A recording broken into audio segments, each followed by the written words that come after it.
Добро вечер, вторник, 22 часот и 30 минути, време за вонредна политичка анализа. За вас кои сте мембари, мембарси, ја користите опцијата Membership на YouTube каналот Васко Ефтов. На почетокот на вечерашната политичка анализа, за многу години Великден, да сме живи и здрави, или што би рекла Гордана Селјановска, Христос се роди, а ние ќе одговориме на вистина воскресна. Одморивме една недела, последната емисија или последното интервју е со Гоце Трајковски, 13 април, до сега има околу 182.000 гледања или 182.000 прегледи. Ја прашавме вештачката интелигенција колку ќе биде гледано интервјуто со Гоце Трајковски, таа ни рече дека ќе биде гледано помеѓу 250 и 400.000 прегледи и веројатно до крајот на ова недела ќе биде околу 200.000 прегледи. Ако власите не беа групно организирани да гледат 10 власи и да има еден преглед на емисијата, до сега може ќе беше 220-230.000 прегледи интервјуто со Гоце Трајковски. Ја прашавме вештачката интелигенција кои следни интервјуа да ги направиме. Незиниот предлог во прва фаза беше тоа да биде Бојар Османи, втора да биде Славјанка Петровска, трето да биде некој представник на Европска комисија во Република Македонија, посветено на францускиот предлог, и четвртиот предлог беше да биде дебата или дуел помеѓу Александар Николовски и Лјупчо Николовски. Тројца од нив се веќе прашани, не прифатија да гостуваат во емисијата во Центар. Петтиот предлог или клучен предлог кој има најголема гледаност е Боки 13, него не сме го прашале, и шестиот е Димитар Апасиев, сме го прашале 8 пати, не прифеќа интервју во емисијата во Центар, така што ќе морам да ја разочарам вештачката интелигенција. Ниту еден од овие незени предлози нема да прифати или нема досега прифатено гостување во емисијата во Центар, што ќе рече дека ни вештачката интелигенција не е семокна и не може да ги предвиди овие процеси кои се случуваат во Република Македонија, а тоа е гостите да се избират каде да се појават и тоа да не биде предодредено од гледаноста, квалитетот на емисијата, туку од чувството каде нема да бидат засегнати, каде нема да бидат донесени до зид или каде ќе бидат сигурни во одредено интервју. Вечерва сакавме да правиме одредена политичка анализа, посветена на изборот на нов гувернер. Тоа треба да се случи најдоцна за еден месец во Република Македонија. Според мен е клучниот настан од 2025 година, да навистина имаме локални избори, можеби да имаме и предвремени парламентарни избори во Република Македонија, но клучниот економски, бизнис, политички настан во Република Македонија ќе биде кој ќе биде гувернер на Народната или на Централната банка во наредните 7 години. Меѓутоа, пред 2 дена, смртта на папата Фрањо всушност заслужува да биде истретирана или анализирана во првиот дел на нашата вечерашна политичка анализа. Пред 12 години дојде на чело на Ватикан како символ на реформите кои треба да се случат во Римокатоличката црква, бидејќи во овие 30-40 години Римокатоличката црква во мандат Иван Павле II и во мандатот на Фрањо ја изгуби Јужна Америка, полека ја губи и Европа, и наместо реформаторот да ја врати црквата во суштината, во срцевината на настаните, полека ја маргинализира. Ја губи Јужна Америка, ја губи Северна Америка или Соединетите американски држави, ја губи Европа, и на крајот првиот и третиот Рим, а тоа е Ватикан и Москва, можеби ќе мора, ако се продолжи континуитетот на папата Фрањо, можеби ќе мора да направат некоја коалиција после 1000 години или 10-11 века, за да може да се спротистават на налетот на протестантите или на налетот на исламот во светски рамки. Ајде да ја продлабочиме тезата со која овој први дел на анализата всушност го завршивме. Во овие 12 години веќе починатиот папа Фрањо ниту еднаш ја има посетено или ниту еднаш ја нема посетено Германија, ниту еднаш ја нема посетено Шпанија, а тамо некаде пред 6-7 века центарот на Римокатоличката црква во еден временски период беше во Шпанија, во еден временски период беше во Франција, има 3 пати посетено Франција, и тоа никогаш го нема посетено Париз, па дури ни во обновувањето на ова катедрала Богородничката црква во Париз, која беше пред 6-7 години запалена, која беше пред неколку месеци после победата на Доналд Трамп, нели, и возоб новена, Нотр-Дам во Париз, ниту еднаш има посетено Велика Британија. Има посетено Република Македонија, меѓутоа нема посетено Шпанија, нема посетено Германија, нема посетено Велика Британија. Фрањо доаѓа на чело на Римокатоличката црква кога веќе Ватикан гледа дека во најголемата, можеби најголемата католичка држава, јужно од реката Рио Гранде, а тамо некаде крајот на 80-тите години минатиот век, повеќе од пола католичко население во светот живееше јужно од реката Рио Гранде, најголемата држава, а тоа е Бразил, се смета дека некаде до средината на овој век Бразил, католиците ќе изгубат својата доминација. Ќе има многу помалку католици во споредба со евангелисти, протестанти и така натаму и така натаму. Што ќе рече дека Фрањо доаѓа на чело на Римокатоличката црква после еден период од Иван Павле II, кој ги преспива сите тие, како да ги дефинираме, протести, процеси за рушење на одредени авторитарни модели или режими на владење во Јужна Америка, бидејќи тој доаѓа од Полска и се персонифицира или се восприма како символ на рушење на комунизмот, символ на рушење на Варшавскиот пакт, на Советскиот сојуз и така натаму и така натаму. Тој снаваше знак нееднаквост на тие процеси кои се случува во Јужна Америка за рушење на авторитарни режими со знак нееднаквост на одредени комунистички движења. Сметаше дека комунистичките движења се основата, суштината, срцевината на процесите за рушење на одредени авторитарни режими во Јужна Америка. Римокатоличката црква, односно Ватикан, се дистанцираше од тие движења, од тие процеси, не знам, во Аргентина, Боливија, Чиле, делумно Бразил, во Јужна Америка.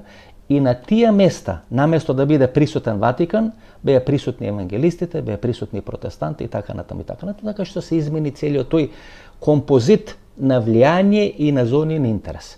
После паѓањето на двата последни папи или поглавери на Римокатоличката црква, на чело на Ватикан пред 12 години доаѓа папата Фрањо. Папата Фрањо треба да ги стабилизира односите на Ватикан со Јужна Америка. Тој тоа не го прави, напротив го губи чекорот, меѓутоа во меѓувреме ја скарува Римокатоличката црква, која долго време се персонифицираше и се доживуваше како наследничка на Римското царство, на Западното Римско царство, ги влошува незините односи со Европа, ги влошува незините односи со Соединетите американски држави. Дури поранешниот министер за надворешни работи Помпео во првиот мандат на Доналд Трамп и поранешен прв човек на ЦИА му имаше замерено на папата Фрањо дека наместо да ги продлабочува односите со Кина, треба да се спротистави на Кина. Всушност папата Фрањо како представник на Јужна Америка светот го гледаше како мултиколорен, како мултиконфесионален и како свет кој не почива на една суперсила, туку на повеќе суперсили, и во тој мултиколорен систем на повеќе суперсили, тука веројатно ќе влези Кина, ќе влези Руската Федерација, тој се замина од овој свет, тагувајќи дека нема посетено Кина, тагувајќи дека нема посетено Руската Федерација, и имаше одредена изјава за војната во Украина дадена во интервју за Корриера дела Сера, каде што всушност вели дека НАТО дошол толку блиску до границите на Русија, што не им оставил маневарски простор на русите и на Путин, а да не влезат во војна во Украина. На тој начин всушност потврдувајќи главната теза на руската пропаганда дека Русија не е виновна за војната во Украина, туку НАТО го има прекршено ветувањето од 1989 или 1990 година, кога начело на Советскиот сојуз е Михаил Горбачов, дека нема да се шири на исток, бидејќи НАТО го прекршил ветувањето и се ширил на исток, доаѓа до самата граница на Руската Федерација, тогаш на русите не им останува ништо друго, освен да влезат во војна во Украина. Всушност се парафразира она изрека од пред 2000 години Ханибал Анте Портас.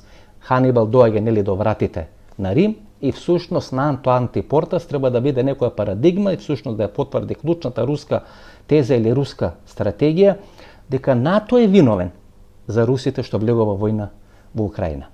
И всушност целата стратегија на папата, која маргинализира Римокатоличката црква или Ватикан, се смета дека некаде до средината на овој век секој трет католик ќе потекнува од Африка, а секој шести католик ќе потекнува од Азија, што ке рече дека Европа прво старее и дека Европа се повеќе стануваат во наводници неверници, кои не веруваат не само на Ватикан, туку воопшто не веруваат на црквата.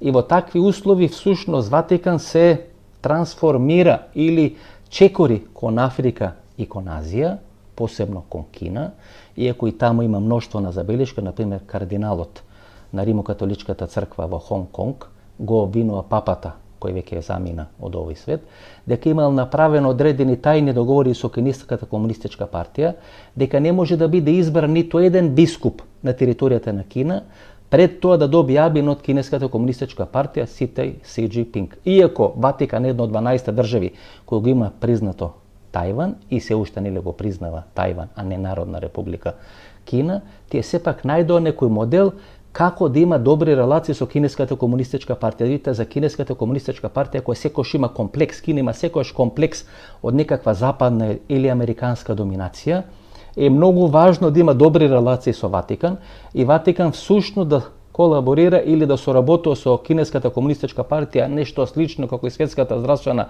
организација, да признава одреден примат, супремација на Кинеската комунистичка партија, ниту еден бискуп на територија на Кина да не може да биде избран без зелено светло на Кинеската комунистичка партија.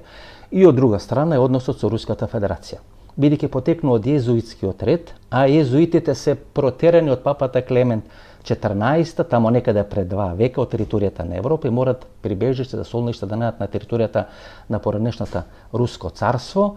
Во времето на Катерина Велика тие се сместени во Сан Петерсбург и како представници на језуитите, овој папа кој замина од овој свет секој со благонаклоност гледа кон Руската федерација. Всушност, бидејќи потекнува од Латинска Америка, тој секогаш многу понаклонето гледа кон Русија, многу понаклонето гледа кон Кина, а многу повеќе Yankee go home, нели она секвенца, синтагма која се употребува многу често од граѓаните или народите кои живеат во Јужна Америка, многу често користејќи таа синтагма, тој некако го преувеличува гневот на остатокот на светот кон Соединетите американски држави и сметајќи дека ако Ватикан многу повеќе го приближува и го залепо до Вашингтон и до Соединетите американски држави, тоа се повеќе ја троши светлината, сејаот на Ватикан и на Римокатоличката црква. Во тој четириаголник, можеби не снаоѓајќи се најдобро или најмногу во својот мандат на чело на Ватикан, тој всушност прави стратешки промашувања и на крајот, кога се подвече црта, ниту ја засили позицијата на Ватикан во Јужна Америка, ги ја залоши или ја влоши позицијата на Ватикан во Европа, ги влоши односите со Соединетите американски држави и всушност Ватикан сега ја прави црква која својата иднина гледа делумно во Азија и најмногу во Африка. Што сакам да кажам, погледнејќи само бројките, во мандатот од 12 години на папата Фрањо на чело на Римокатоличката црква има номинирано 13 кардинали со потекло од Африка, 18 кардинали со потекло од Азија и 19 кардинали со потекло од Јужна Америка. А во овие 12 години само еден кардинал од Германија е номиниран од папата кој веќе го напушти овој свет или папата Фрањо. На тој начин балансот се нарушува. Гледате, оној западен свет или таа западно НАТО-евроатлантска интеграција, каде што Ватикан е еден од клучните столба, таа не се руши со доаѓање на Доналд Трамп на чело на Соединетите американски држави. Таа почнува да се руши некаде пред 12 години, кога вие добивате папа прв пат после 1000-1200 години со потекло од Јужна Америка, еден вид синдикален папа, папа кој се грижи за правата на ЛГБТ заедницата, на проститутките, така натаму и така натаму, и доаѓа на удар на овие конзервативни бизнисмени, кои имат многу пари, но се пуритански настроени, кои не се согласуваат со такви либерални ставови на првиот човек на Римокатоличката црква.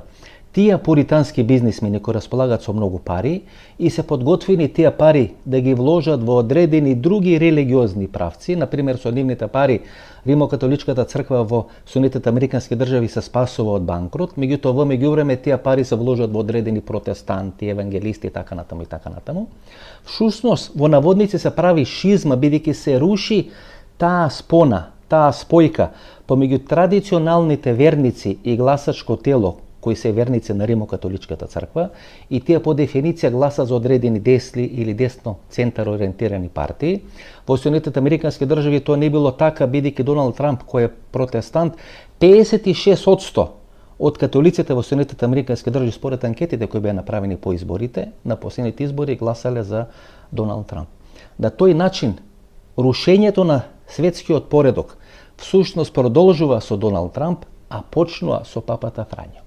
Римокатоличката црква како столб на тој еден свет кој е граден после Втората светска војна, правенствено после Втората светска војна, па во еден временски период имате една бетонирана врска помеѓу Вашингтон и Ватикан, која резултира во мандат на Роналд Реган со рушење на Советскиот сојуз, со рушење на Варшавскиот пакт, со рушење на железната завеса, сега е пуштена низ вода. Пуштена низ вода и од папата Фрањо и од Доналд Трамп, кој пред неколку месеци доаѓа на чело на Соединетите американски држави. Така што светот кој ние го знаеме, во кој сме живееле 30, 40, 50, 60 години, кој колку време има живеено, веќе не постои. Се менува светот, се прави некое ново двојство, некое ново тројство. Имаше едно одлично интервју на поранешниот командант на НАТО во Factor.bg, ако можете најдете кој е на феноменално интервју, каде што објаснува многу работи, многу процеси кои се случуваат во Европа, кои се случуваат во Америка, кои се случуваат или предиктира одредени настани кои се случуваат во војната во Украина. Така што, знаете, ова емисија или ова вонредна или овие вонредни политички анализи многу повеќе сакам да наметнам одредени теми, да наметнам одредени правци или одредени текстови кои вие не сте должни да ги читате или да ги гледате било каде, например Factor.bg, и читајќи ги тие работи, слушајќи ги работите кои се кажат ова вонредна политичка анализа, да ви се прошират хоризонтите. Ширејќи ги хоризонтите, излегувате од ова кал, од ова блато во кое сега се наоѓа Република Македонија, бидејќи ние сме изолирани тотално на некаков спореден колосек на железничка станица во Богомила, и ние само гледаме како процесите минуваат покрај нас, а ние не само што не учествуваме, туку немаме никаква контрола на тие процеси, а ниту пак има никаква најава дека можеме да бидеме дел на тие процеси. Да ја продолжиме вечерашна политичка анализа, избор на нов гувернер на Народна банка на Република Македонија.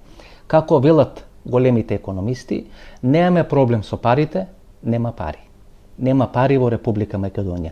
Не знам дали сте приметеле веројатно по вашиот новчаник, бизнисмените приметеле во тие трансакции што ги прават, текот на парите така натаму и така натаму. Некаде од крајот на минатата година, крајот на ноември, почетокот на декември, почнува нагло да снемува пари во финансиските текови на Република Македонија. Тоа не е проблем ни на банките во Македонија, тоа не е проблем на Народна банка. Во еден временски период секнуваат приливите од Европската унија, подосна секнуваат приливите од USAID, тука во Република Македонија, и тие 70, 80, 100 милиони долари се сериозни пари за Република Македонија.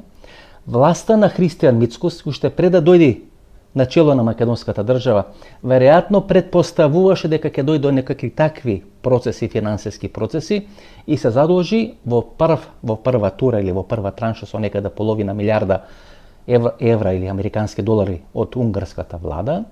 Повеќе од 250 милиони евра ќе ги списка на локални избори, што ќе рече непродуктивно, и во таква констелација на финансиски односи во Република Македонија нема пари. Затоа изборот на прв човек на Народната банка, според мене, е многу поважен од тоа кој ќе биде градоначалник на Штип, градоначалник на Свети Николе, единствено првиот човек на град Скопје. Гледате, тоа ќе се две клучни фигури, гувернер на Народна банка на Република Македонија и градоначалник на градот Скопје, ако нема предвремени избори во Република Македонија, заедно со председател на држава, заедно со премиер, тоа се 4 клучни функции во Република Македонија. Ајде да видиме кој има најмногу шанси, има 4 или 5 кандидати да бидат прв човек на Народната банка, мандатот 7 години, истекува мај 2025 година, и тој што ќе биде на чело на Народна банка, тој всушност ќе ги захефта или ќе ги расхефта односите на олигархијата во Република Македонија со власта на Христијан Мицкос. Гледате, кога говориме за олигархијата во Република Македонија, што е различно кога ова олигархија во споредба со олигархијата од пред 25 или 30 години. Олигархијата од пред 25 или 30 години имаше заеднички НЗС како да го преживее падот на комунизмот и да ги приватизира македонските предпријатија или македонската економија. Бидејќи тој процес во меѓувреме е завршен, ова олигархија нема НЗС.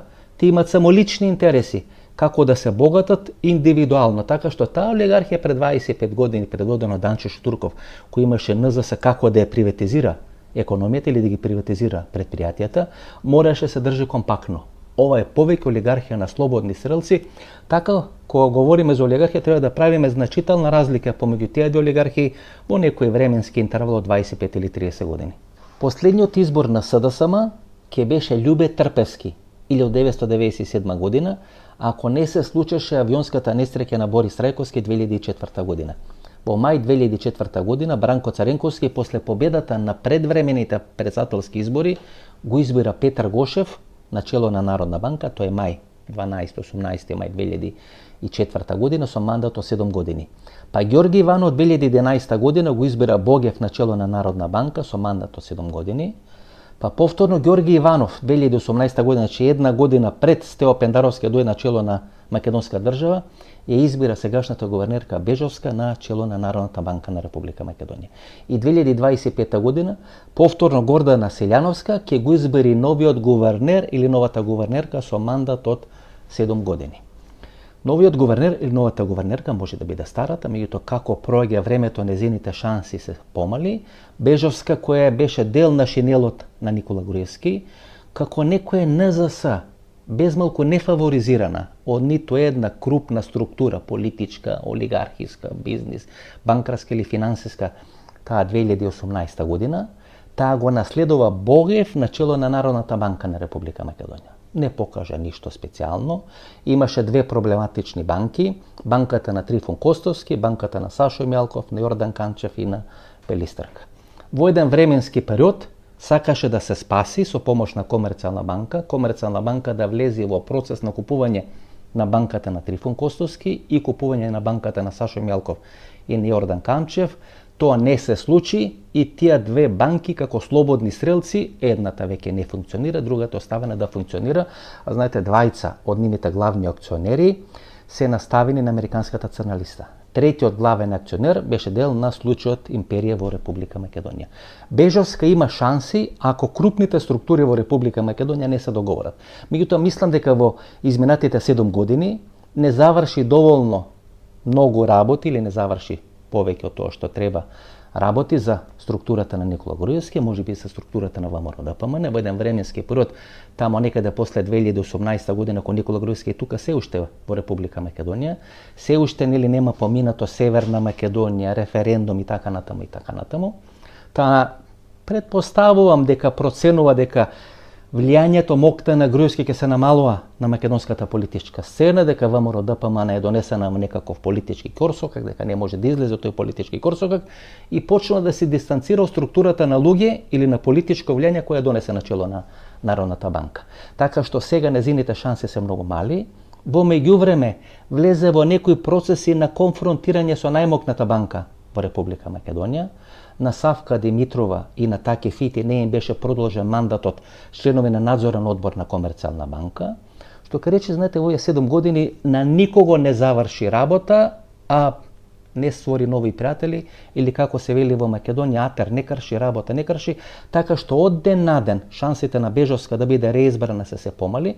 Да беше ова прашање поставено некаде пред 6 или пред 9 месеци, веројатно категорично ќе ви кажав дека шансите на Бежовска се повеќе од 50% да биде реизбрана. Сега како проаѓа времето, незините шанси стануваат од ден на ден се помали и помали.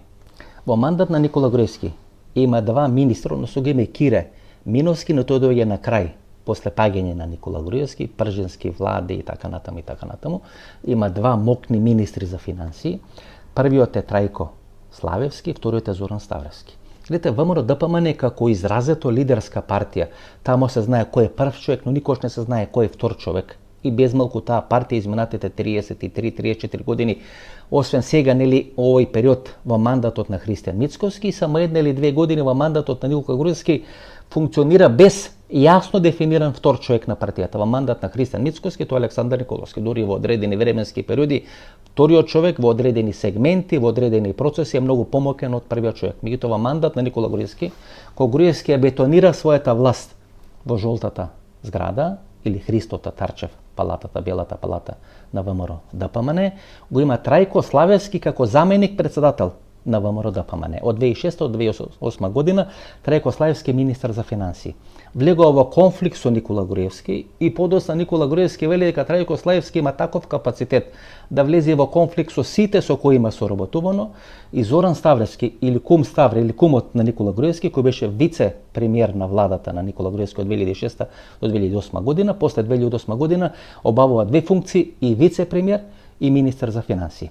Двајцата се сега кандидати да бидат нов гувернер на Народна банка. Трајко Славевски има помали шанси, бидејќи нема силно лоби, упориште кое може да го фаворизира, може би дел некоја групација околу Никола Груевски, меѓутоа тоа не е на некои здрави темели поставено.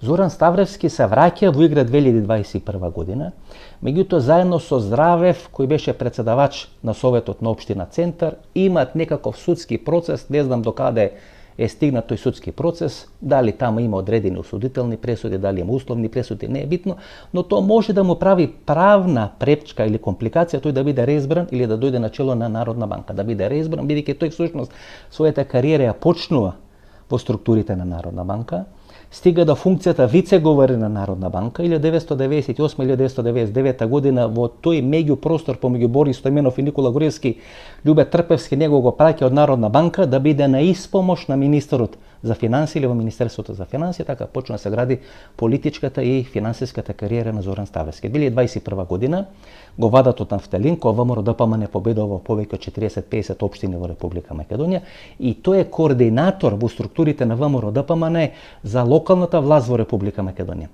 Од сегашна временска дистанца, кога знаеме за тие 500 милиони евра унгарски кредит, кои 250 милиона евра ќе бидат потрошени на локалните избори во Република Македонија, сега не е јасно зошто Зоран Ставлевски е вратен од нафталин и е поставен да биде координатор на локалната власт во Република Македонија. После победата на ВМРО-ДПМН на изборите на 8 мај минатата година, Зоран Ставлевски, еден од клучните советници на Христијан Мицкоски, има поголеми шанси и од Бежовска, и од Трајко Славевски, дури минатата година кога крупните банки во Република Македонија влегува во конфликт со Бежовска, во нивните портали или во порталите кои се под нивна контрола, бе објавени серија текстови дека само што не е избран Зоран Ставлевски за нов гувернер на Народната банка. Во меѓувреме, можеби големите банки ги подобрија своите односи со Бежовска и престанаа сите тие бизнис финансиски анализи како Зоран Ставлевски е виден како најсериозен кандидат да биде еден гувернер на Народната банка. Јас не мислам дека е тој најсериозен кандидат. Можеби тука со Бежовски има подеднакви шанси тој да биде нов гувернер, таа да биде реизбрана, а подоцна во анализата ќе објаснам кој може или според мене има најголеми шанси да биде најсериозен кандидат или кандидатка за идна гувернерка на Народната банка во Република Македонија. Маја Војновиќ Кадиевска и Гордана Димитриевска. Гордана Димитриевска која е министар за финансии или министерка за финансии, Маја Војновиќ Кадиевска која се гледаше или според сите политички шпекулирање требаше да биде прв човек на банка за обнова и развој, на чело на таа банка преку која нели треба да бидат пласирани или да се трошат унгарските кредити се уште е Кире Наумов. Гледате, Кире Наумов не е сменен. Кире Наумов е прв братучет на Никола Спасов кој го води PR секторот на СДСМ или медиумската стратегија на СДСМ, внук на Ѓорги Спасов.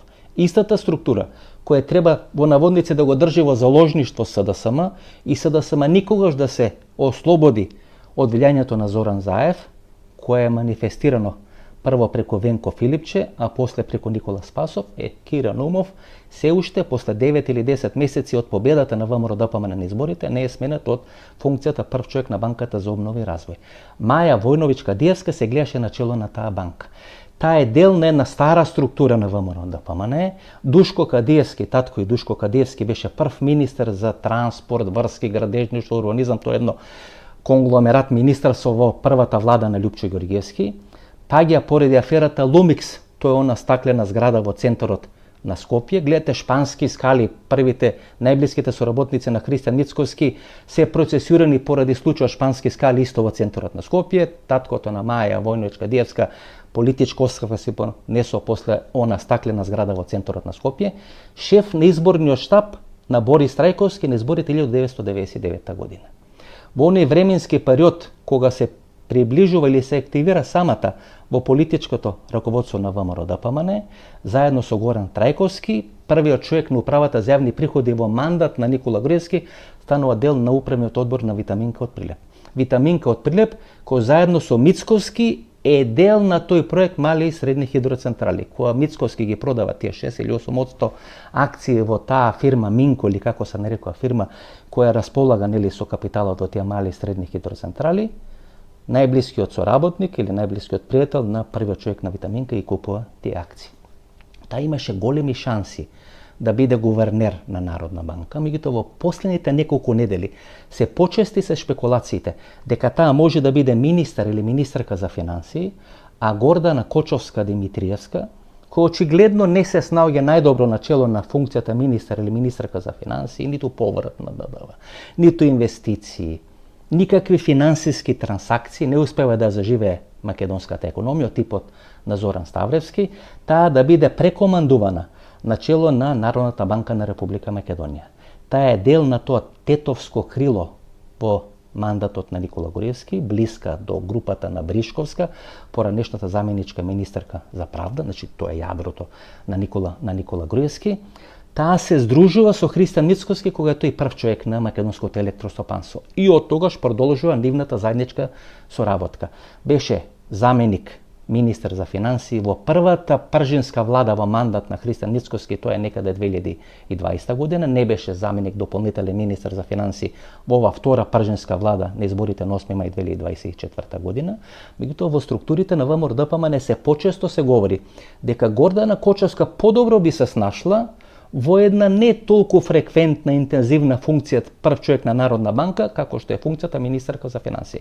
Така што јас уште летото минатата година типував дека Гордана Кочовска Димитриевска има многу сериозни шанси да дојде на чело на Народната банка. Мислам дека таа би воспоставила баланс на неколку структури: Сашо Мјалков, Никола Груевски, Христијан Мицкоски, Александар Николовски. И знаете, кога имате балансот на тие 4 мокни структури сега во врвот на ВМРО-ДПМН, без разлика, нели што ги случате приказните дека Груевски и Мјалков се скарани со Христијан Мицкоски, знаете, тие приказни треба да им верувате, толку колку што првиот човек на Ватикан би можел да е на чело на Руската православна црква. Тие приказни се приказни за предмакедонската јавност, кој станува збор за бизнис интересите, каде што се испреплетени односите на Мицкоски, односите на Груевски, односите на Мјалков, односите на Александар Николовски.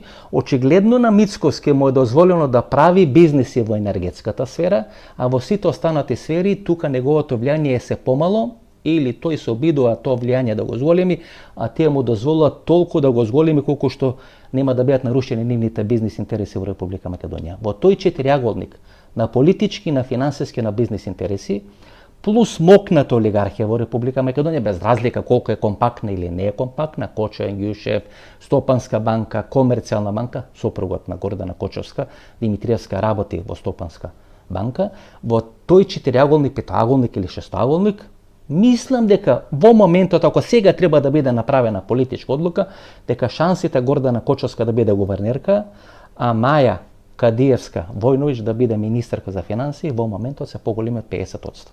Ние досега имавме искуство министер за финансии да биде гувернер Петар Гошев. Љубе Трпевски беше вице-премиер во влада на Бранко Цренковски пред да стане гувернер. Борко Станоевски всушност беше наследен од комунизмот заедно со Томе Неновски, тоа беше двојецот гувернер, заменик гувернер, вице-гувернер беше Глигор Бишев, кој подоцна направи врвна банкарска кариера, беше на чело на Стопанска банка, беше на чело на Шпаркаса банка, мислам дека сега е во бизнис или политичка пенсија. Така што ова политичка разврска во Република Македонија ќе има битно влијание на односите на власта, олигархијата, Никола Груевски, финансиските и политичките текови. Всушност и олигархијата, и власта на Мицковски и Никола Груевски треба да се подготват за еден процес кај што Република Македонија ќе биде исклучена надвор од сите финансиски текови.